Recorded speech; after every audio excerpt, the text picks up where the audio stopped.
xibaar yu wér te wóor ca tàng ba abonnez-vous pour ngeen di mën di jot suñuy vidéo. dal leen ak jàmm seen chaîne bi di Buzz 221 HD kii di Bouba Ndour di directeur des programmes bu daal di nekk ca TFM yëkkati na ay kàddu yuy firndeel que ne lu premier ministre bii di Ousmane Sonko sàkkoo woon ngir leader yu daal di bokk ci parti bii di Pastef daal di boycotté télévision boobee tàmbale na di amal effet. si li ni mel kii di Bouba Ndour ne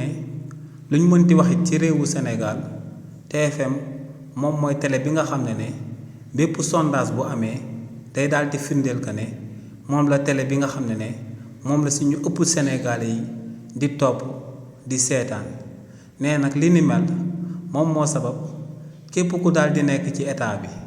nga am ay information yi nga xam ne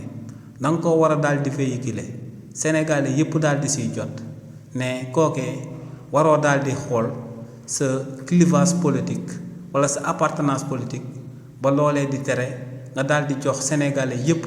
information bi nga xam ne ñoom ci seen wàllu bopp dañ cee war a daal di jot ne lu leer ba am moom mooy que ne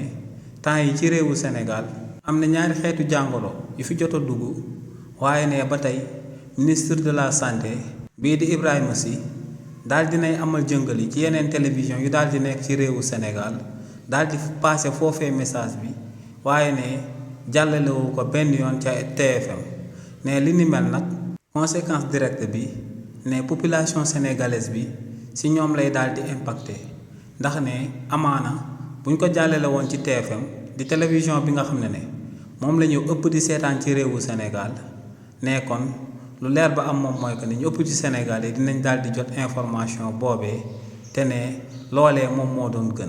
xibaar yu wér te wóor ca tàng ba abonnez-vous pour ngeen di mën di jot suñuy vidéo.